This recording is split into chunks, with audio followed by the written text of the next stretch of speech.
بالله من الشيطان الرجيم. بسم الله الرحمن الرحيم. الحمد لله الذي لا يبلغ مدحته القائلون ولا يحصي نعماءه العادون ولا يودي حقه المجتهدون الذي ليس لصفته حد محدود ولا نعت موجود ولا وقت ممدود فطر الخلائق بقدرته ونشر الرياح برحمته ووطد بالصخور ميدان أرضه والصلاة والسلام والتحية والإكرام على النبي الأمي المكي المدني القرشي الهاشمي الأبتحي سيدنا ومولانا ومقتدانا وهادينا أبي القاسم محمد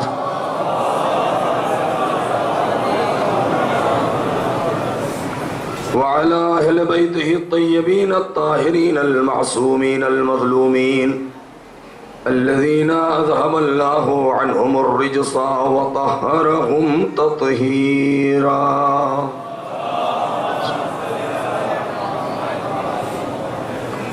ولعنة الله على أعدائهم أجمعين من الآن إلى صباح يوم الدين. أما بعد، فقد قال الله الحكيم في كتابه الكريم: بسم الله الرحمن الرحيم.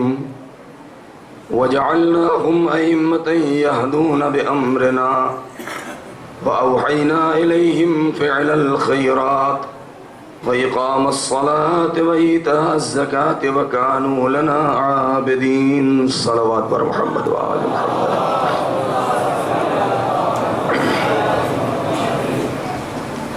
مومنین اکرام، برادران عزیز، یہاں تک پہنچنے میں آج چند منٹ تاخیر ہوئی، اس کے لیے معذرت. طبیعت بھی کچھ ناساز تھی، مجلسوں کی تعداد بھی کچھ زیادہ ہوئی آج اس بنا پر. بہرحال جو بھی وقت ہے ہمارے پاس، میں انشاءاللہ اپنی بات کو پہنچانے کی کوشش کروں گا. آیہ کریمہ کے ذیل میں جو آپ سے ہم کلام ہونے کا شرف ملا ہے، یہ آیہ کریمہ خود اپنے اندر خاندان عصمت و طہارت،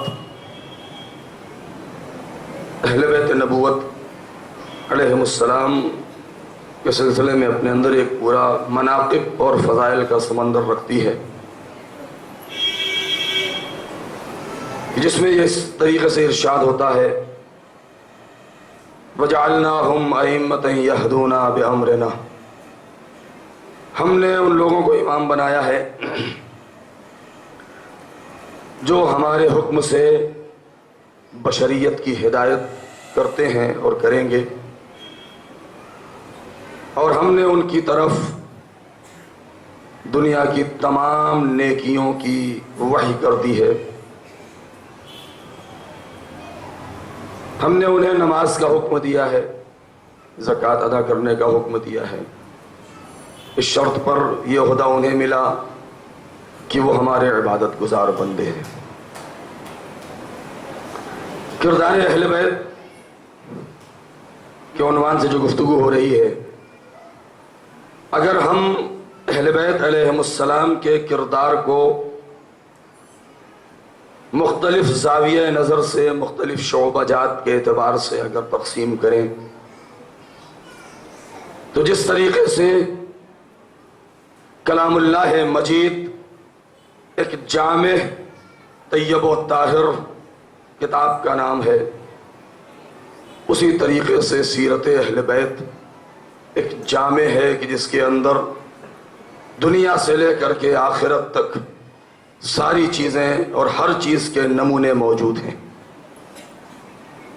زندگی کا کوئی ایسا شعبہ نہیں ہے کہ جس کو پروردگار عالم نے لاقانونیت کا شکار رکھا ہو. حد تو یہ ہے کہ چیلنج کے ساتھ کہا جا سکتا ہے کہ کون سا ایسا مذہب ہے، کون سا ایسا دین ہے کہ جس کے اندر وہ مسائل اور وہ باریکیاں پائی جاتی ہیں جو مذہب اسلام میں ہیں۔ چھوٹی سی مثال دے دوں، انسان کے بدن میں جو چیزیں نمو رکھتی ہیں، رشد کرتی ہیں، ناخن انسان کا بڑھتا رہتا ہے، انسان کے بال بڑھتے رہتے ہیں، انسان کو تر و تمیز، پاک و صاف، طیب و طاہر رہنے کے لیے، کیونکہ انسان مفطور علی الاجتماع ہے، پروردگار عالم نے انسان کو خلق کیا ہے، اجتماعی زندگی گزارنے کے لیے پیدا کیا ہے، کیونکہ انسان اگر چاہے کہ معاشرے سے، سوسائٹی سے، اجتماع سے کٹ کے رہے تو زندہ نہیں رہ پائے گا۔ ضرورت ہے کہ انسان ایک دوسرے سے اپنا رابطہ برقرار کرے، ایک اجتماع بنائے، ایک انجمن بنائے اور اس معاشرے کے اندر رہے۔ جب انسان معاشرے میں رہتا ہے تو اس کے لیے ضروری ہے کہ اس بات کا خیال رکھے کہ اس کے وجود سے کسی کو تکلیف نہ ہونے پائے، اس کے وجود سے کسی کو نفرت نہ ہونے پائے۔ لہذا ضرورت ہے کہ انسان پاک صاف رہے، نہا دھو کے رہے، طیب و طاہر، پاک و پاکیزہ لباس پہنے، اپنے جسم کی صفائی کا خیال رکھے۔ لہذا ہمارے اسلام کی تہذیب میں اس بات کا حکم دیا گیا ہے کہ تم اپنے ناخن کو چھوٹا رکھو، اس کو تراشتے رہو۔ ہم اور آپ ناخن کاٹ کے کہیں بھی جگہ اس کو ڈال دیا، لیکن اسلام کے دستورات کے اوپر اگر غور کریں تو اس کے اندر یہ موجود ہے کہ ہم نے تمہارے انگلی کے کٹے ہوئے ناخن کو کہاں پھینکنا چاہیے اس کا بھی حکم بیان کیا ہے۔ اسلام کے دامن میں اس کا بھی حکم ہے کہ تم نے اگر اپنے ایک انگلی کا ناخن بھی کاٹا ہے تو اسے کہاں ڈالو، کہاں نہ پھینکو۔ جو اسلام اتنا جامع ہو، جو اسلام اتنا طیب و طاہر ہو، جو اسلام اتنا پاک و پاکیزہ ہو، جو اپنے نام سے سلامتی کا پیغام دے رہا ہو، جو اپنے نام سے چین سکون کا پیغام دے رہا ہو، کیسے ممکن ہے کہ وہ اسلام دہشت گردی کا پیغام دے، وہ اسلام فساد پھیلانے کا پیغام دے؟ ایسا ممکن ہی نہیں ہے۔ لہذا سیرت اہل بیت، کردار اہل بیت، جس کے اندر ہر چیز کا نمونہ پایا جاتا ہے ہمارے لیے، ان کے کمالات کا ہم جائزہ لیں، ان کے معجزات کو ہم دیکھیں۔ اب بات لفظ آ گیا ہے معجزات کا۔ دیکھیے، معجزہ اور کرامت، ان دونوں میں فرق ہے۔ اسی طریقے سے جیسے عقیدے اور عقیدت میں فرق ہے۔ عقیدہ الگ چیز ہے، عقیدت الگ چیز ہے۔ ہمارے معاشرے میں کم علمی کی بنا پر بعض ہمارے بچے، بعض نوجوان خلط مبحث کر دیتے ہیں اور دونوں میں فرق نہیں سمجھ پاتے۔ لہذا کسی ایک چیز کو اگر ان کے مزاج کے مطابق نہ ہوئی تو فوراً ان کے تیوریوں پر بل آ جاتے ہیں اور یہ کہہ دیتے ہیں کہ یہ تو عقیدے کے خلاف ہے۔ نہیں، عقیدے کے خلاف ہونا اور ہے، عقیدت کے خلاف اور ہے۔ عقیدہ، اس کا تعلق کتنی چیزوں سے ہے؟ 5 چیزیں ہیں۔ توحید، عدل، نبوت، امامت، قیامت۔ خدا کو ایک ماننا، اس کو عادل ماننا، اس کی خالقیت کا اقرار کرنا، اس کو اپنا مالک مانا، اس کو اپنا رازق ماننا، پروردگار کی وحدانیت کا اقرار کرنا، پیغمبر اسلام کی نبوت کا اعتراف کرنا، علی کی ولایت کا اعتراف کرنا، علی کے 12 جانشینوں کی امامت، 11 جانشینوں کی امامت کا اقرار کرنا، نبوت، قیامت، کہ معاد آئے گی، قیامت آئے گی، حشر و نشر ہونا ہے۔ یہ وہ چیزیں ہیں کہ جس کا تعلق عقیدے سے ہے۔ اس کے بعد جتنی بھی چیزیں ہیں ان کا تعلق عقیدت سے ہے۔ اہل بیت کی محبت ہمارے اوپر واجب ہے۔ ہم ان سے اظہار مودت کرتے ہیں، اظہار محبت کرتے ہیں، ان کے نام پر خیرات کرتے ہیں، ان کے نام پر سبیل لگاتے ہیں، ان کے نام پر سینے پر ماتم کرتے ہیں، ان کے نام سے آنسو بہاتے ہیں، ان کے نام سے تبرک بانٹتے ہیں۔ اس کا تعلق عقیدت سے ہے۔ لہذا عقیدت وہ ہے کہ جس کا تعلق محبت و الفت سے ہوتا ہے، اور عقیدہ وہ ہے کہ جو فروع دین سے متعلق ہے۔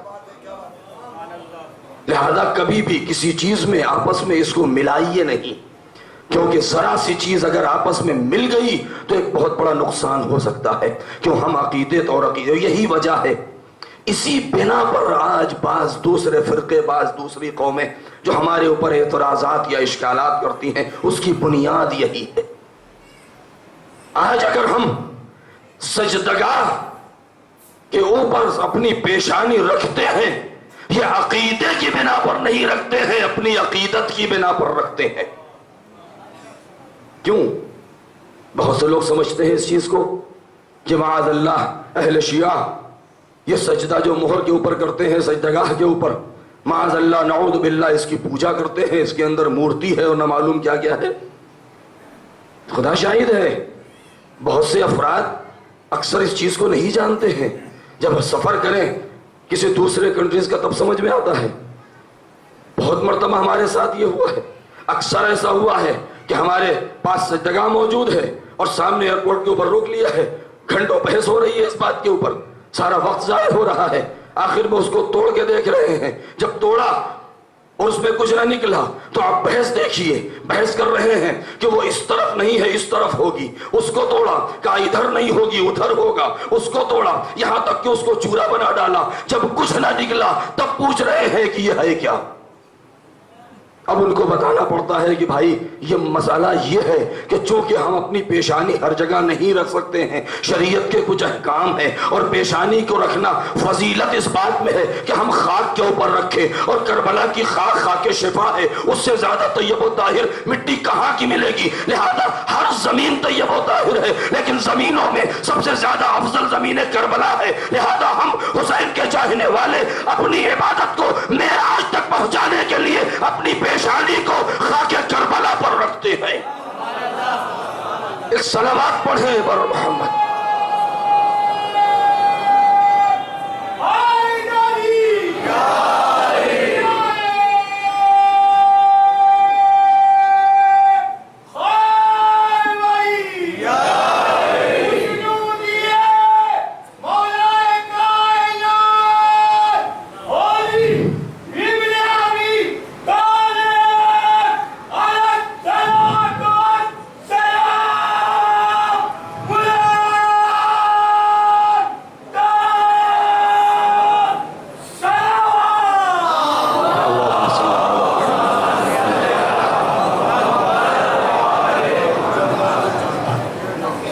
خدا سلامت رکھے۔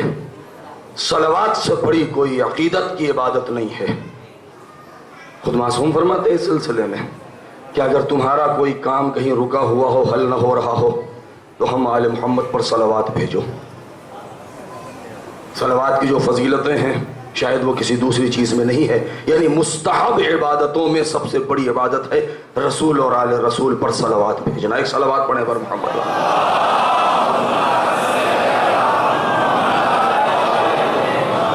لہذا ضرورت اس بات کی ہے کہ آج بصیرت سے کام لیا جائے، کسی سے الجھنا بہتر نہیں ہے۔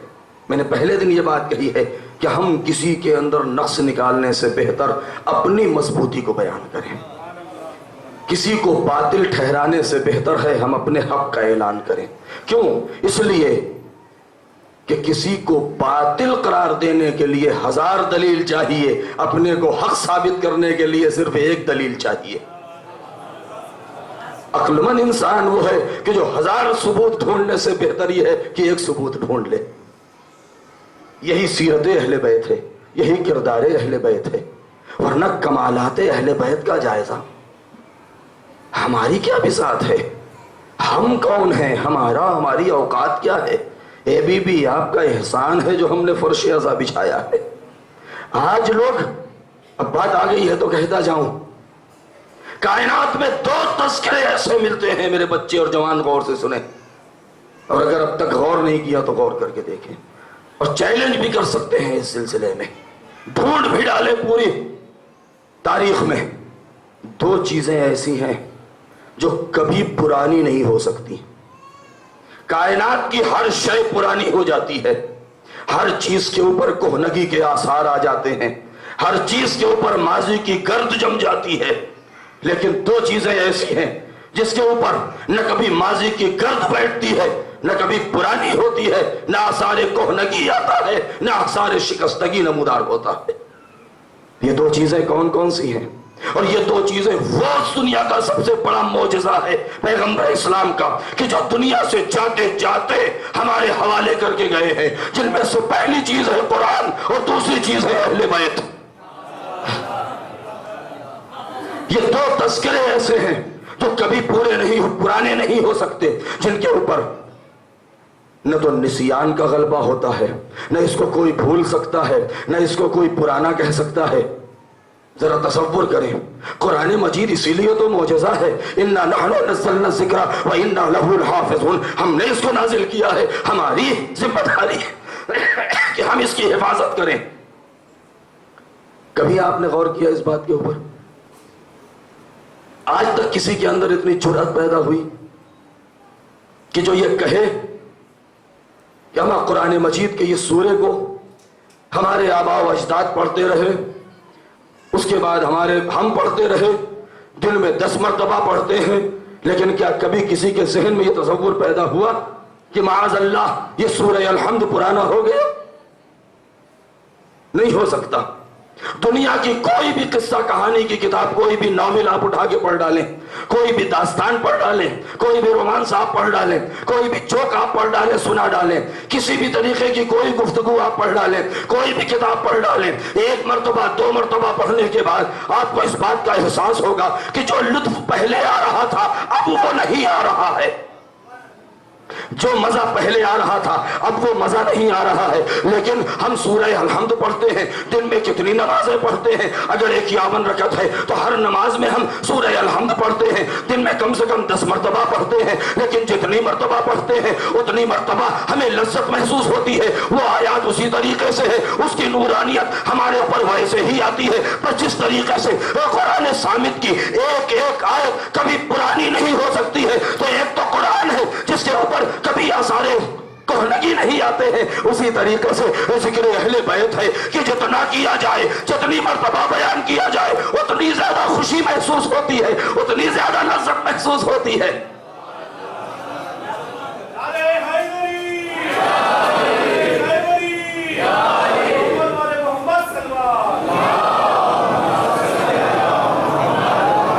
آپ کسی کو ایک قصہ سنا کے دیکھیے، ایک جوک سنائیے، چٹکلا سنائیے، لطیفہ سنائیے، سامنے والا ہنسنے لگے گا، اس کے بعد کبھی آپ سے یہ نہ کہے گا اور سنائیے، آپ دوبارہ سنائیں گے پھر وہ کم ہنسے گا، اور آخر میں یہی کہہ دے گا کہ اما یہ کیا ہے، ایک ہی چیز کو آپ روز روز لیے بیٹھے ہیں، ایک ہی چیز کو بار بار سناتے جا رہے ہیں۔ لیکن سب سے بڑا ثبوت تو آل محمد کے فضائل کے کمال کا یہ ہے کہ ایک شاعر ممبر سے ایک شعر پڑھتا ہے، نیچے والے کہتے رہتے ہیں دوبارہ پڑھیے، دوبارہ پڑھیے، دوبارہ پڑھیے۔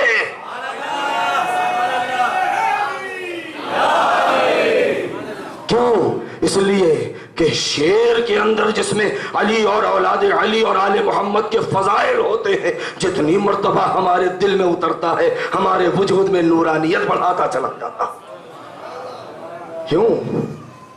ان کے کمالات، ان کے کردار کا اگر جائزہ لے تو ان کے کردار کے اعتبار سے مختلف شعبے ہیں، جن میں سے ایک شعبہ ہے کردار اہل بیت کا، سیاست اہل بیت، ایک شعبہ ہے صداقت اہل بیت، ایک شعبہ ہے دیانت اہل بیت، اس کا ایک شعبہ ہے جہاد اہل بیت، اس کا ایک شعبہ ہے وحدت اہل بیت۔ لہذا اگر مختلف انداز اور مختلف زاویہ نظر سے اس کے اوپر نگاہ کی جائے اور بیان کیا جائے تب انسان سمجھ پاتا ہے کہ جس شعبہ حیات میں بھی دیکھے آل محمد سیرت رسول کا نمونہ نظر آتے ہیں۔ اگر ہم وحدت اہل بیت کا جائزہ لیں تو ہمیں 2 طریقے سے دیکھنا پڑے گا، 2 طریقے سے۔ پہلا طریقہ یہ ہے، ہم کو یہ دیکھنا پڑے گا کہ آل محمد نے خود اپنے درمیان، خود اہل بیت کے اندر اپنے درمیان کتنا اتحاد پایا جاتا ہے، اور اس کے بعد پھر یہ دیکھنا ہوگا کہ امت کے درمیان اتحاد قائم کرنے کے لیے انہوں نے کیا کیا ہے۔ لہذا دو اعتبار سے ہمارے پر ضروری ہے کہ ہم بحث کو چھیڑیں اور بحث کریں۔ لہذا ہم کو دیکھنا پڑے گا کہ آل محمد نے اتحاد کے لیے کیا کیا ہے۔ دیکھیے، لفظ اتحاد سے گھبرائیں نہیں، لفظ اتحاد سے آپ گھبرائیں نہیں، کوئی نہ گھبرائے۔ لفظ اتحاد کا یا اتحاد بین المسلمین یا اتحاد بین البشریت، اس کا معنی یہ نہیں ہے ہرگز کہ ہم اپنے عقائد کو چھوڑ دیں، نہیں، ہم اپنے مکتب کو چھوڑ دیں، ہم اپنے مذہب کو چھوڑ دیں، یا دوسرے سے کہیں کہ تم اپنے مکتب کو چھوڑ دو، ہمارے مکتب میں آ جاؤ، اس کے ہرگز یہ معنی نہیں ہے۔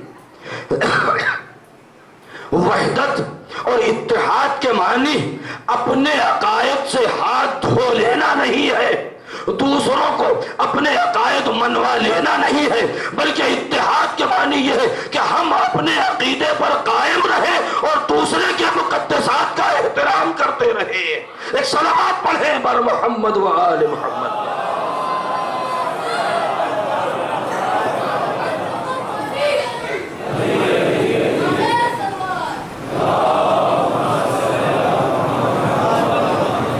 یہ ہے اتحاد کے معنی۔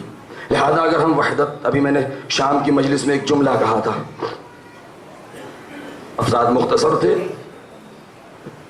وہ جملہ یہ تھا کہ بہت سی تاریخی شواہد ایسے ہیں کہ جن کو پڑھنے کے بعد لوگ اس کو بے عنوان مثال اور ثبوت پیش کر دیتے ہیں کہ جناب ایسا تو ہے، بھئی جناب ایسا ہے تو تاریخ میں، لیکن آپ یہ بھی تو دیکھیں کہ جو وہ واقعہ ہوا ہے اس کا بیک گراؤنڈ کیا ہے، اس کا پس منظر کیا ہے، اس کا منظر کیا ہے، اس کی حقیقت کیا ہے، وہ حالات کیا تھے اس زمانے میں۔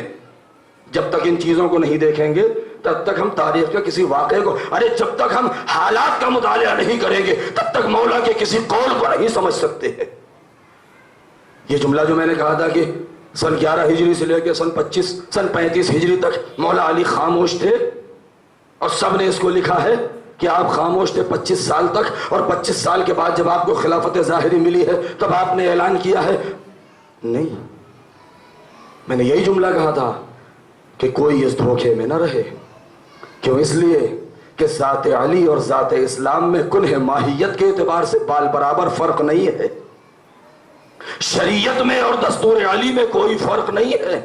جو شریعت ہے وہی ذات علی ہے، جو ذات علی ہے وہی عین مذہب ہے، جو کلام علی ہے وہی قرآن ہے، جو قرآن ہے وہی فکر علی ہے۔ دونوں کی حقیقت میں کوئی فرق نہیں ہے۔ اسی لیے یہ جملہ کہا جا سکتا ہے، یہ تہذیب اسلام کیا ہے، یہ تمدن اسلام کیا ہے، یہ تہذیب کیا ہے، یہ کلچر کیا ہے، یہ مذہب کیا ہے، یہ شریعت کیا ہے۔ آسان جملوں میں کہہ دو، اے میرے دوستو یاد رکھیے گا کہ آل محمد میں اور قرآن میں کوئی فرق نہیں ہے، کوئی فرق نہیں ہے۔ بس اتنا یاد رکھیے گا کہ آل محمد کے نہیں، سیدہ کے گھر میں بولی جانے والی زبان جب منظر عام پر آ جائے تو اسی کو دنیا قرآن کہنے لگے۔ آل محمد کے گھر کا کلچر جب لکھ دیا جائے تو شریعت اسلام بن جائے گی۔ صلوات پڑھیں بر محمد و آل محمد۔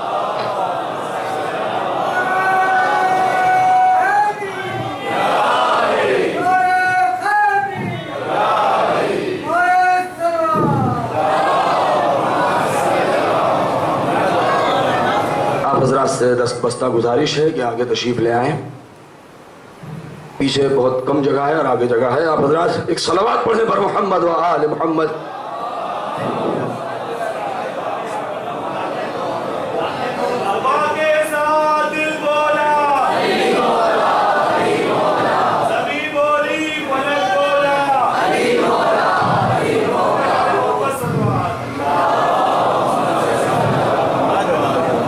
یہی وجہ ہے کہ جو پہلے دن جملہ کہا تھا کہ کتنے ایسے افراد ہیں، کہتے ہیں کہ دلیل کیا ہے ولایت کے سلسلے میں، امامت کے سلسلے میں۔ جناب ابن ابی الحدید معتزلی، اہل سنت کے بہت بڑے عالم، قابل احترام، ان کا کیا جملہ ہے، بہت ہی مشہور جملہ ہے، ساری دلیلیں اپنی جگہ، سارے جملے اپنی جگہ، سارے قصیدے اپنی جگہ، ساری منقبتیں اپنی جگہ، ابن ابی الحدید معتزلی کا ایک جملہ اپنی جگہ. بتاؤ کیا جملہ ہے؟ ابن ابی الحدید معتزلی نے جب ایک مرتبہ علم حاصل کرنے کے بعد نہج البلاغہ کو اٹھایا اور اس کو پڑھنا شروع کیا، تو پڑھنے کے بعد سب سے پہلا جملہ یہ لکھتا ہے کہ تحت کلام الخالق فوق کلام المخلوق، کہ نہج البلاغہ تو ایک ایسا کلام ہے، اس کے اندر وہ نہج بلاغت پائی جاتی ہے، وہ فصاحت پائی جاتی ہے، وہ اسلوب بیان پایا جاتا ہے کہ اگر اس کے بارے میں کچھ کہا جائے تو ایک ہی جملہ کہا جا سکتا ہے کہ یہ نہج البلاغہ جو علی کے لسان اقدس سے نکلے ہوئے الفاظ ہیں، یہ خدا کے کلام سے نیچے ہے، بندوں کے کلام سے بالا تر ہے. اور اس کے بعد جب کسی نے پوچھا کہ اچھا تو نے نہج البلاغہ تو پڑھ لیا ہے، استاد آپ نے نہج البلاغہ تو پڑھ لیا ہے، معلوم ہے آپ کو نہج البلاغہ مختصر ہے، لیکن جب جناب ابن ابی الحدید نے شرح لکھی ہے اس کی تو 20 جلدوں میں لکھا ہے، اس کے 20 جلدیں ہیں. اور جب شرح مکمل ہو چکی اور کسی نے پوچھا کہ استاد آپ نے اتنی لمبی شرح لکھ دی ہے، آپ نے اس میں کتنے سال گزار دیے ہیں، آپ نے کہاں کہاں سفر کیا ہے، کتنے کتنے بڑے شہروں میں، کتنے ملکوں میں آپ نے پیدل سفر کیا ہے تاکہ علی کا ایک کلام مل جائے، تاکہ علی کا ایک جملہ مل جائے، تاکہ علی کی ایک سیرت کا مطالعہ کرنے کا موقع مل جائے. آپ بتائیے کہ علی امام برحق ہے، اس کی دلیل کیا ہے؟ بہت توجہ. جب پوچھا استاد سے کہ استاد یہ بتائیے کہ علی امام برحق ہے، اس کی آپ کے پاس دلیل کیا ہے، تو بڑا اچھا جملہ فرماتے ہیں، کہتے ہیں کہ احتیاج الکل الیہ. بہت توجہ. کہتے ہیں سنو، اگر تم یہی چاہتے ہو کہ اپنے استاد کی زبان سے سنو کہ علی امام برحق ہے اور اس کی دلیل لینا چاہتے ہو تو بہت آسان سی بات ہے کہ احتیاج الکل الیہ واستغناؤہ عن الکل دلیل علی انہ امام الکل. علی کا ہر چیز سے بے نیاز ہونا، ہر چیز کا علی کا محتاج ہونا اس بات کی دلیل ہے کہ علی امام کل ہے. ایک سلامات پڑھیں بر محمد و آل محمد.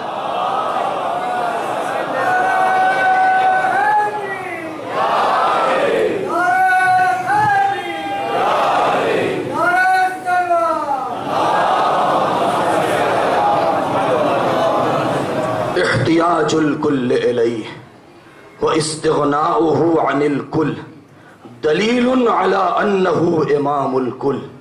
ہر چیز کا، علی کا ہر چیز سے بے نیاز ہونا. کیا مطلب؟ مولا علی کو دنیا کی کسی چیز کی کوئی ضرورت نہیں ہے. وَاِسْتِغْنَاؤُهُ وَاحْتِيَاجُ الْكُلِّ إِلَيْهِ، اور پوری کائنات کا ذرہ ذرہ علی کی نظر عنایت کا محتاج ہے. بس یہی دلیل ہے کہ علی امام کل ہے. کتنا حسین جملہ کہا ہے. جناب احمد ابن حنبل، بہت مشہور نام ہے ہمارے برادران اہل سنت کا، وہ ایک فرقہ حنبلی انہی کے ماننے والے ہیں، وہ رئیس فرقہ حنبلی ہے جناب احمد ابن حنبل،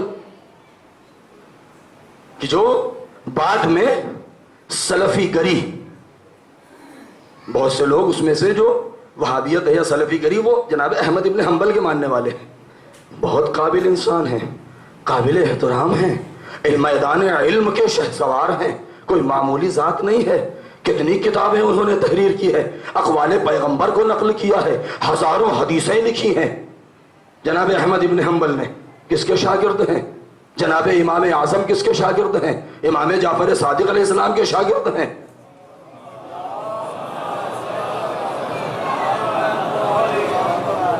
لیکن پڑھ لیا، امام بن گئے.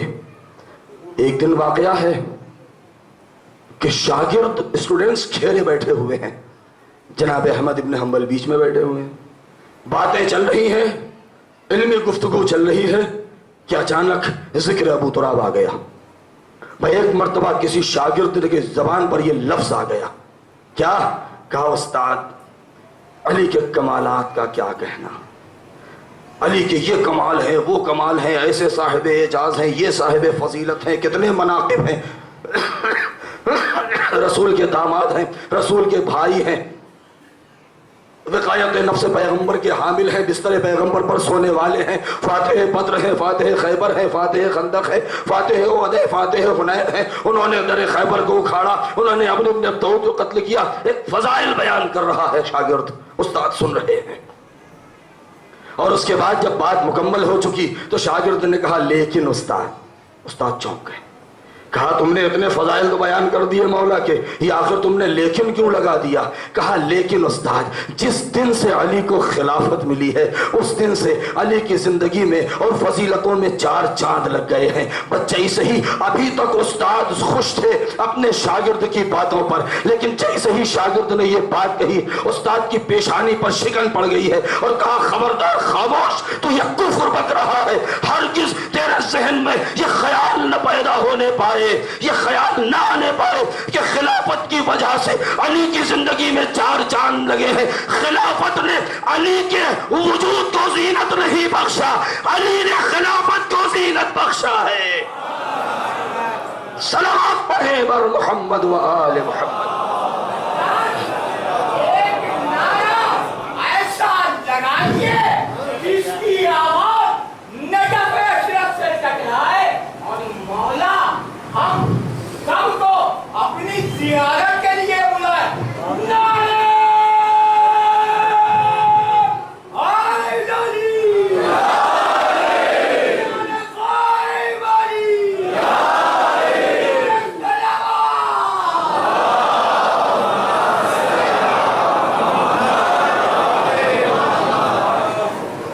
جناب احمد ابن حنبل کا یہ بیان ہے، جناب امام اعظم نعمان ابن ثابت ابو حنیفہ کے اقوال کو پڑھیے۔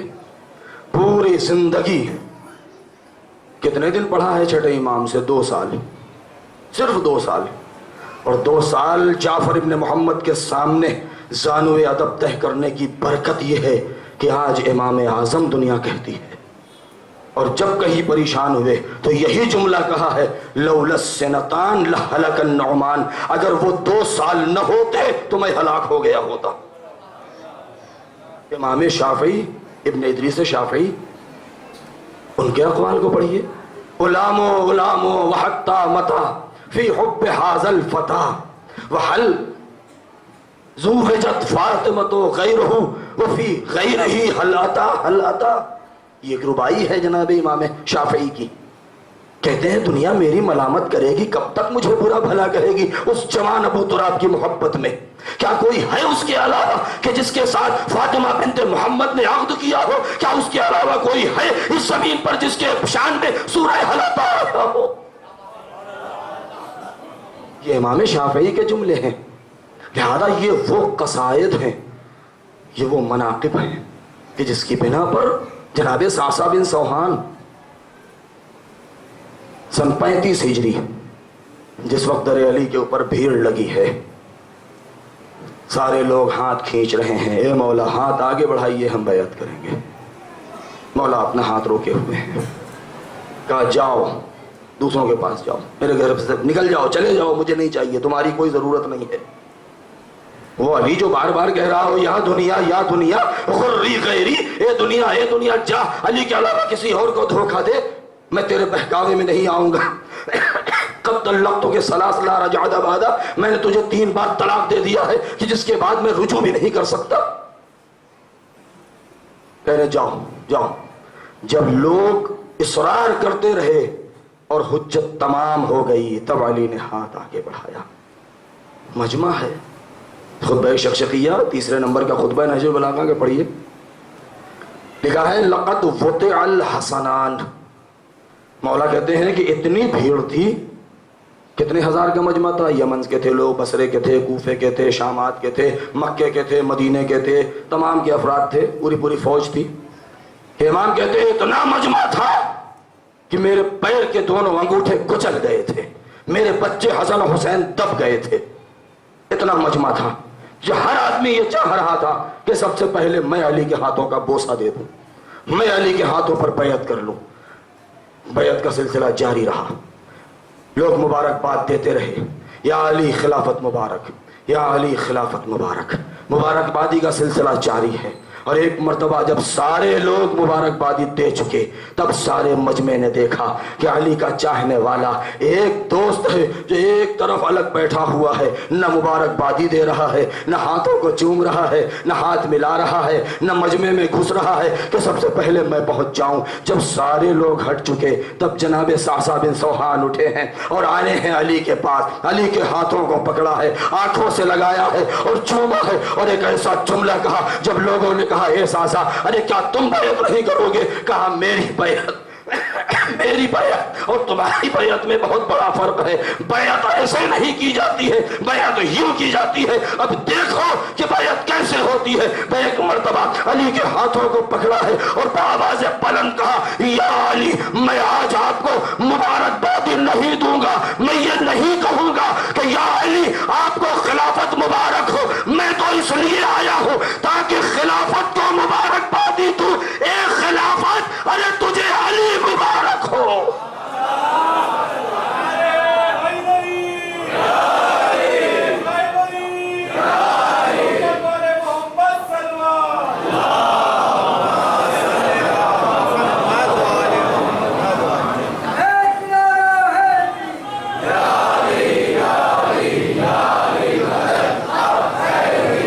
اے خلافت تجھے آج علی جیسا خلیفہ مبارک ہو۔ یہ صعصع بن سوحان ہے، یہ کون افراد ہیں؟ یہ صرف نعرے اور تعریف کے لیے نہیں، یہ واقعات سوچنے والے ہیں، دقت کرنے والے ہیں، مطالعہ کرنے والے ہیں۔ کہ صعصع بن سوحان کے اس معرفت کو دیکھیں کہ جو مولا کی معرفت کس طریقے سے ان کے دل میں بھری ہوئی تھی کہ آج مسجد کوفہ کے پاس، مسجد سہلہ کے پاس کوفے میں مسجد صعصع بن سوحان موجود ہے۔ معصوم نے بیان کیا ہے جب وہاں جاؤ تو اس طریقے سے جاؤ۔ ایک صحابی امیر المومنین تھے، انہوں نے مسجد بنوائی تھی کوفے میں، لیکن آج وہ اتنی مقدس ہو گئی کہ اس کے مخصوص اعمال بھی پائے جاتے ہیں جناب صعصع بن سوحان۔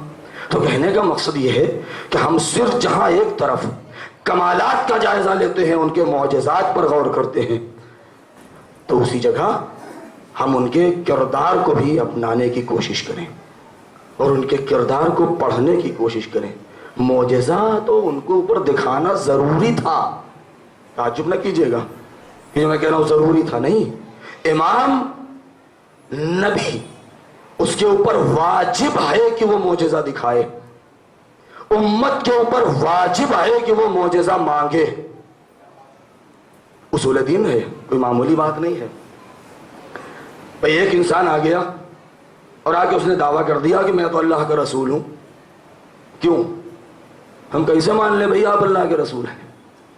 بھئی ایسے تو دنیا میں کوئی بھی کہتا رہے اور ہم ہر ایک کے پیچھے بھاگتے رہے۔ امت سے کہا گیا ہے، ہم سے کہا گیا ہے، جب بھی کوئی ایسا دعویٰ کرے ہرگز مت ماننا، کیونکہ میرا بھیجا ہوا صاحب اعجاز ہوتا ہے۔ بہت توجہ۔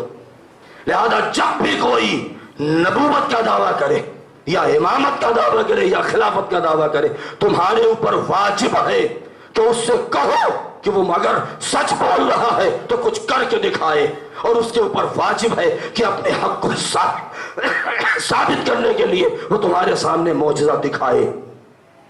لہذا نبی اور امام کا معجزہ دکھانا یہ تو ضروری تھا، کیونکہ اگر امت بغیر کسی ثبوت کے مان لے تو قیامت کے دن یہ پکڑی جائے گی کہ جو بھی آگے بولنے لگتا تم اس کے پیچھے چلے جاؤ گے۔ نہیں، تمہارے اوپر ثبوت مانگنا ضروری ہے، اس کو ثبوت دکھانا ضروری ہے۔ لیکن اس کے علاوہ جو ان کا کردار ہے، جو انہوں نے دنیا والوں کو سمجھایا ہے، ازادار و کربلا جلوگاہ کردار اہل بیت ہے کہ اگر کربلا میں بات ختم، وقت ختم ہو گیا، ایک بریکٹ میں ایک چھوٹی سی بات، کربلا کے شہداء کو ہم سلام کرتے ہیں سارے کے وارث کہہ کے، کل میں نے غالباً یا پرسوں میں نے کہا تھا۔ اس کا مطلب کیا ہے؟ کربلا ایک ایسی سرزمین ہے جہاں جو نبی کی نبوت کی جلوہ گاہ بھی ہے، علی کی ولایت کی جلوہ گاہ بھی ہے، فاطمہ کی عصمت کی جلوہ گاہ بھی ہے، حسن کے حلم کی جلوہ گاہ بھی ہے، حسین کے شجاعت کی جلوہ گاہ بھی ہے۔ نہیں، بلکہ یوں کہا جائے کہ آدم سے لے کر کے خاتم تک اور خاتم سے لے کر کے آخری امام تک سارے ائمہ اور انبیاء کی امامتوں اور نبوتوں کی جلوگاہ ہے سرزمین کربلا.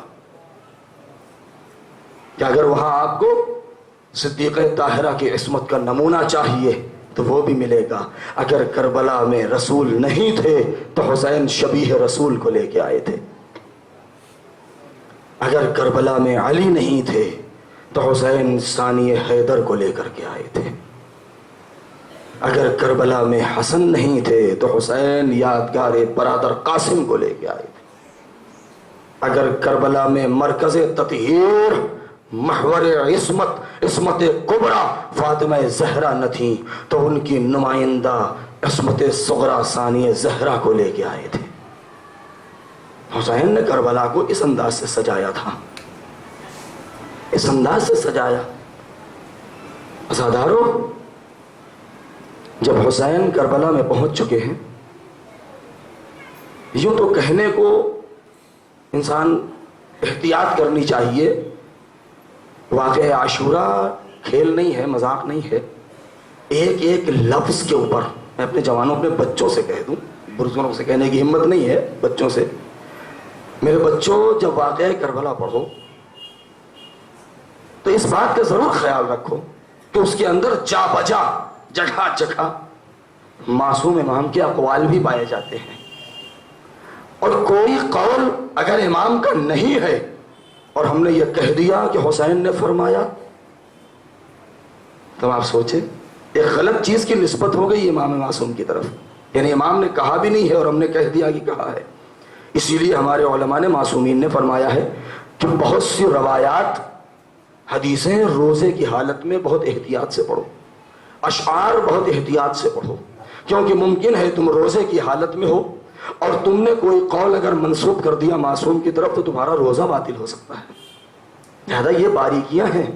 ایک خطیب مصائب پڑھ رہا تھا, پڑھتے پڑھتے درمیان میں اس نے یہ جملہ کہہ دیا کہ حسین در خیمہ پر آئے, اور آنے کے بعد کہا یا زینب یا زینب. نیچے جو عالم دین بیٹھے ہوئے تھے برداشت نہ ہوا, اٹھ کے کھڑے ہو گئے.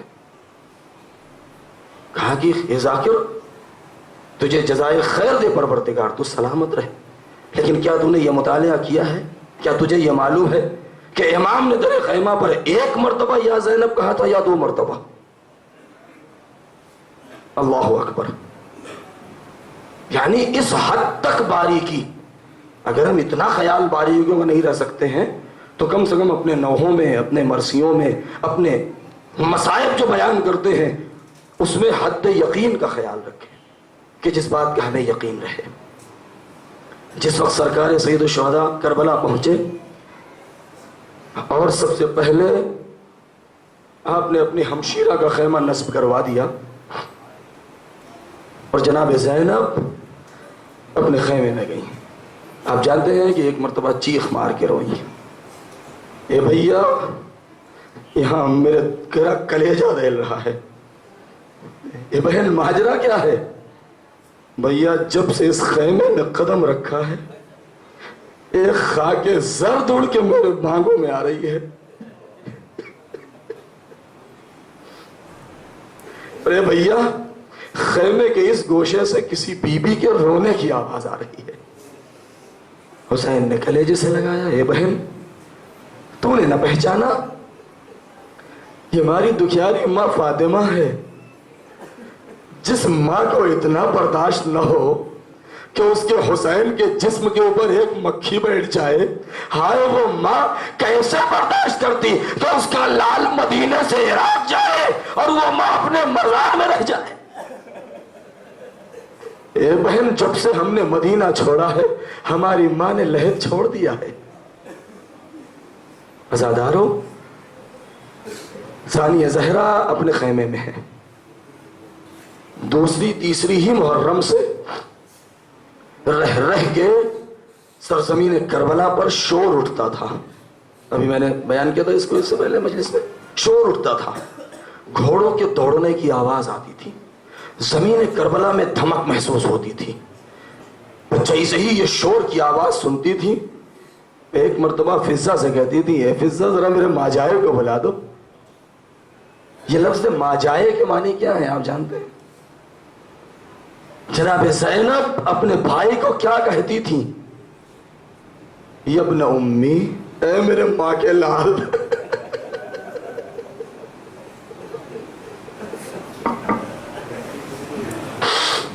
کہیں تاریخ میں نہیں ملا کہ آپ نے بھائی کہا ہو، صرف ایک موقع ملا ہے بس.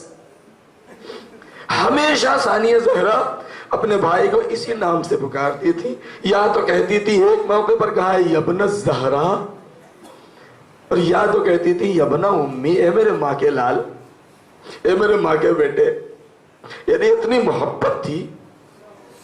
جیسے ہی جناب فضہ سے کہتی تھی فضہ ذرا میرے بھائی کو بلا دو، میرے ماجائے کو. اردو میں یبن امی کا ترجمہ اردو میں ماجائے کیا ہے لوگوں نے. آئے مولا، اے بہن خیر تو ہے؟ اے بھیا مجھے بہت دہشت ہو رہی ہے، زمین کربلا میں دھمک کیسی ہے؟ حسین کہتے تھے کہ اے بہن ارے ابھی خولی کا 1000 کا لشکر آیا ہے. پھر جب دھمک محسوس ہوئی تو پوچھا کہ اے بھیا اب کون آیا ہے؟ اے بہن ارے آج شمر کا لشکر آیا ہے جو میدان کربلا میں گھوڑے دوڑا رہا ہے. پھر جب پوچھا کہ اے بھیا یہ شور کیسا ہے؟ امام نے کہا اے بہن ہرملا کا لشکر آیا ہے. میں ایک خبر دیتے رہے، ثانیہ زہرا کے سینے پر ہاتھ رکھتے تھے. اے بہن ارے گھبراؤ نہیں، تیرا ماجائے موجود ہے. جب بار بار یہ خبر ملتی رہی تو ایک مرتبہ بہن نے بھائی کا راستہ روک لیا.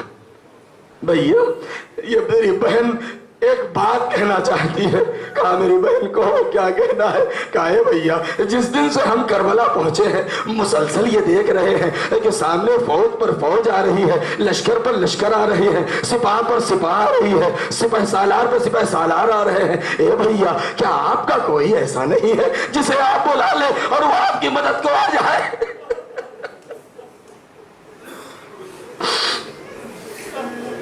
آپ کا کوئی نہیں ہے جو آپ اس کو آپ بلا لے؟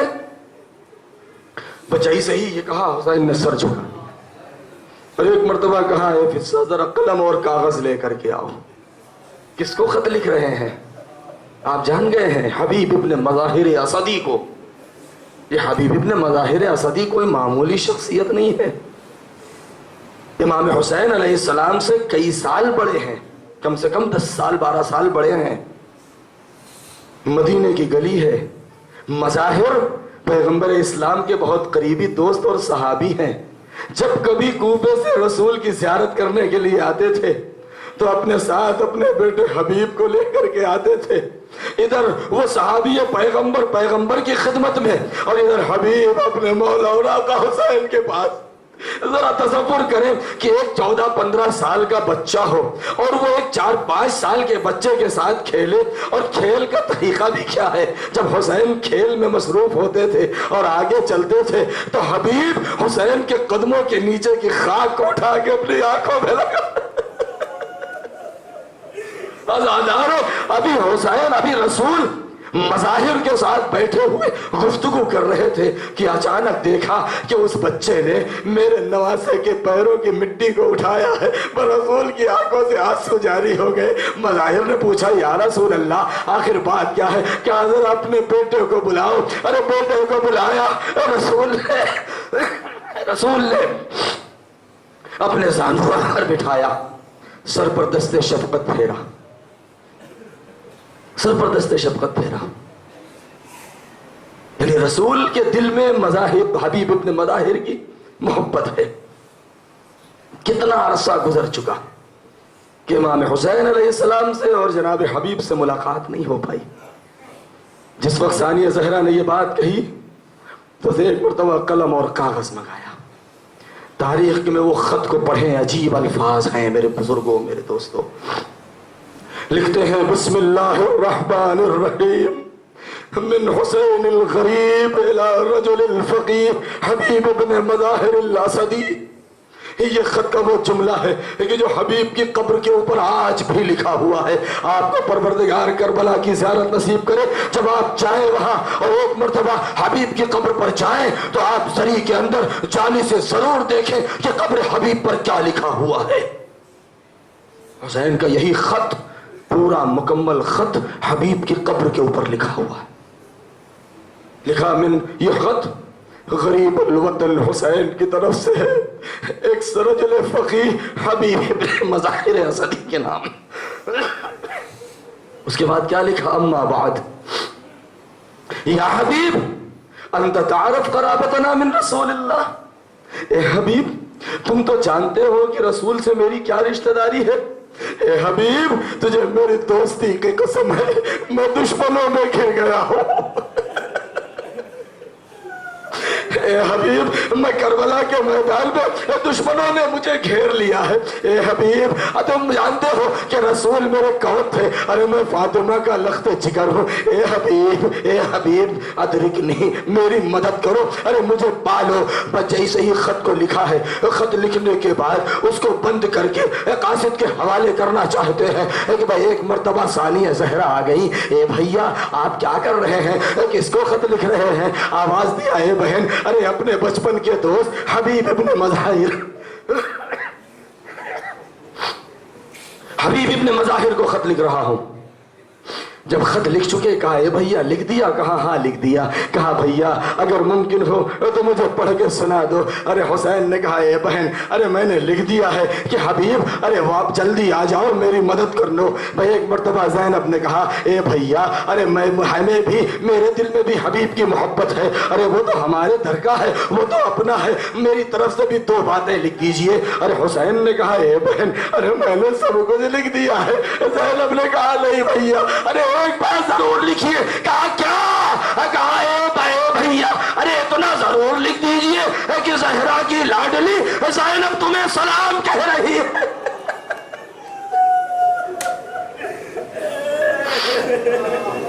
حسین نے لکھ دیا میری بہن زینب تمہیں سلام لکھوا رہی ہے. اور اس کے بعد ہائے ایسا جملہ کہہ دیا ہے زینب نے کہ قیامت تک رونے والوں کے لیے کافی ہے. ہائے حبیب نے جب یہ جملہ پڑھا ہے تو حبیب کھڑے تھے، زمین پہ گر گئے تھے. وہ جملہ کیا ہے معلوم ہے؟ کہا اے بھیا اگر جگہ ہو تو اتنا اور لکھ دیجئے کہ اے حبیب اگر آنا ہے تو ذرا جلدی آنا.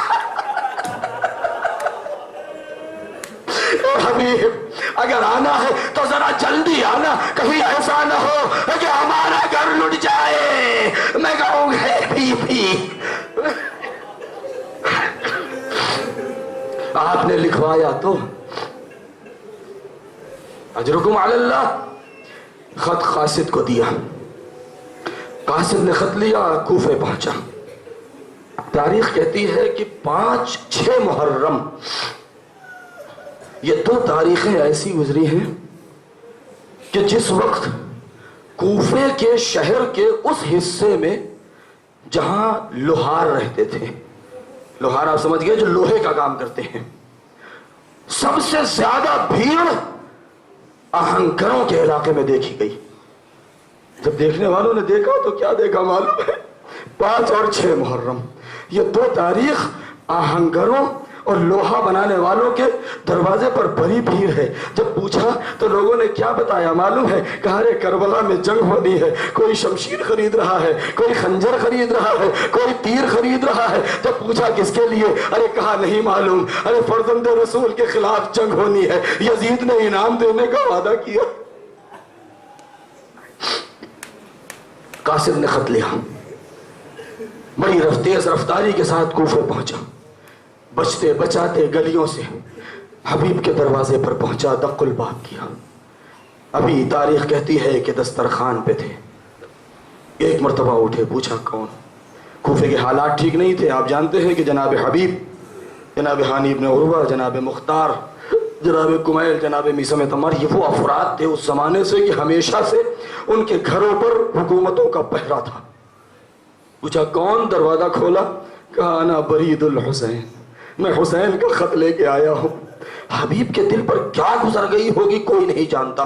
کیوں؟ اس لیے کہ سال ہا سال سے حسین کی زیارت نہیں ہوئی تھی. اب جب حسین کا خط کا نام سنا تو ایک مرتبہ جھپٹ لیا, کہا اللہ جلدی مجھے دے, میرے مولا کا خط ہے. خط کو لیا, اپنے آنکھوں سے لگایا, سر پر رکھا, سینے سے لگایا, اور حبیب تو خوش ہے کہ ہائے میرے مولا نے خط لکھا ہے, اپنے دوست کو, اپنے غلام کو یاد کیا ہے. ہائے جیسے ہی خط کو کھولا ہے, ابھی ایک مرتبہ بسم اللہ پر نظر پڑی ہے, اور اس کے بعد جیسے ہی یہ لکھا من حسین الغریب پر نظر پڑی, حبیب تڑپ گئے. ہائے میرا مولا کو کیا ہو گیا, جلدی جلدی خط پڑھنا شروع کیا. ارے جیسے ہی اس جملے کو پڑھا, جیسے ہی اس جملے کو پڑھا کہ ارے علی کی بیٹی زینب تمہیں سلام کہہ رہی ہے, ارے حبیب ذرا جلدی آنا. تاریخ کہتی ہے, زوجہ کا بیان ہے کہ حبیب دہلیز خانہ میں گر پڑے تھے, سنبھل نہیں پائے تھے. اجرکم علی اللہ.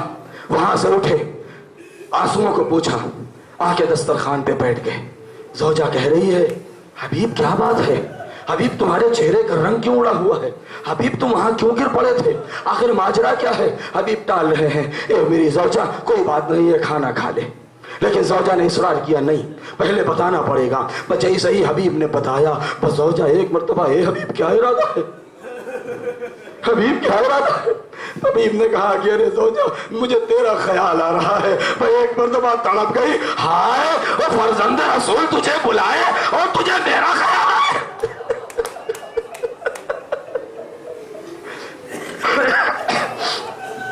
حبیب نے کہا اے شریک حیات, میں تیرا امتحان لے رہا تھا. آمادہ ہوئے, گھوڑے پر زین کسی, اپنے غلام سے کہا اے غلام تو کوفے کے فلاں علاقے میں جا کے کھڑا ہو جا, میں گلیوں سے بچتا ہوا آتا ہوں. اور وہاں غلام کھڑا ہے. حبیب اپنے گھر سے نکلے ہیں اور بازار سے اور گلیوں سے ہوتے ہوئے جا رہے تھے کہ راستے میں جناب مسلم ابن اوسجا سے ملاقات ہوئی. جیسے ہی مسلم نے دیکھا, پوچھا اے حبیب کہاں جا رہے ہو.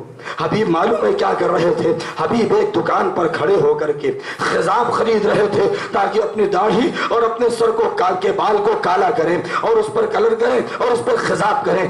جیسے ہی سنا, پوچھا کہاں جا رہے ہو. کہا اے مسلم, ارے میرا مولا ارے دشمنوں میں گھر گیا ہے, مجھے مدد کے لیے بلایا ہے. تاریخ کہتی ہے کہ مسلم ابن اوسجا نے خضاب کو وہی پھینک دیا ہے اور یہ جملہ کہا اے حبیب اب یہ میری داڑھی میرے سر کے خون سے خضاب کی جائے گی. ارے چلو میں بھی چلتا ہوں. ارے دونوں آئے, اجرکم علی اللہ. دونوں کوفے کے باہر نخلستان میں پہنچے تو کیا دیکھا, ہائے گھوڑے کی آنکھوں سے آنسو جاری ہے اور غلام اس سے کہہ رہا ہے اے میرے مولا کے اسبِ باوفا, اگر میرے آقا کو آنے میں دیر ہو گئی تو یہ غلام ارے تجھ پر سوار ہو کے حسین کی مدد کو جائے گا. ارے حبیب نے اپنا سر و سینہ پیٹ لیا, ہائے میرے مولا پر کون سی مصیبت آ گئی. اجرکم علی اللہ. حبیب گھوڑے پر سوار ہوئے, گھوڑا دوڑاتے ہوئے میدان کربلا پہنچے. چونکہ اسدی خاندان کے تھے اور اسدی قبیلہ کربلا میں آباد تھا, لہذا اسی سمت سے حبیب وارد کربلا ہوئے. جیسے ہی کوفے کی جانب سے گرد کربلا بلند ہوئی, ویسے ہی حسین سمجھ گئے. بس آواز دی, اے بیٹا علی اکبر, اے بھیا عباس, اے بیٹا قاسم, اے میرے نور نظر اولا محمد, ارے ذرا جلدی اٹھو, جاؤ میرا دوست آ رہا ہے, میرا حبیب آ رہا ہے, میرے بچپن کا جانثار آ رہا ہے. ارے استقبال کرو, مہمان نوازی کرو. ارے ایک طرف سے عباس بڑھے, ایک طرف سے قاسم بڑھے, ایک طرف سے علی اکبر بڑھے. ارے جب حبیب نے یہ منظر دیکھا, ارے گھوڑے سے کود پڑے, امامہ پھینک دیا, ہائے میرا مولا. دوڑ کے حبیب حسین کے قدموں پر گر گئے, اے میرے مولا مجھے معاف کر دیجئے. حسین نے بازوؤں کو پکڑا, اپنے گلے سے لگایا. ارے یہ خبر خیمے میں پہنچ گئی. زینب نے کہا اے فضہ, ارے جاؤ حبیب کو میرا سلام کہہ دو.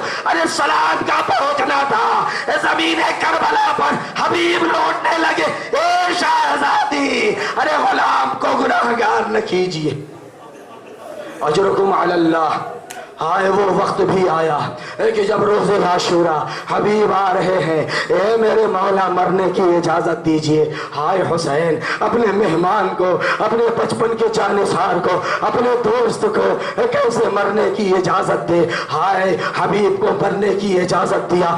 تاریخ کربلا میں وہ جملہ صرف 3 موقع پر ملتا ہے، اس کے علاوہ کہیں نہیں۔ اور پہلا موقع کیا ہے؟ مقتل کہتا ہے کہ جیسے جیسے حسین کے اوپر مصیبت بڑھ رہی تھی اور ایک ایک کے لاشیں اٹھا کے لا رہے تھے، ویسے ویسے حسین کا چہرہ کھلتا جا رہا تھا۔ لیکن 2-3 موقع ایسے ہیں کہ جہاں پر مقتل نے عجیب و غریب لفظ لکھ دیا ہے، اور ان میں سے ایک وقت موقع وہ ہے کہ جب ابو الفضل عباس نے نہر کے کنارے سے بھیا کو پکارا تھا، اور دوسرا موقع جب کڑیل جوان نے کہا تھا اے بابا مدد کو آئیے، اور تیسرا موقع وہ جب حبیب نے کہا تھا اے مولا مدد کو آئیے۔ تو تاریخ کہتی ہے فبان الانکسار علی وجہ الحسین، ارے حسین کے چہرے پر سیفی کے آثار نمودار۔ اے حبیب ارے تو نے مجھے نرغے آدھا میں چھوڑ دیا، اے حبیب اب حسین کی مدد کرنے والا کون ہے؟ اے حبیب ارے تم تو سو گئے، تیرا آقا ارے اکیلا میدان میں کھڑا ہے، میری ماں فریاد کر رہی ہے۔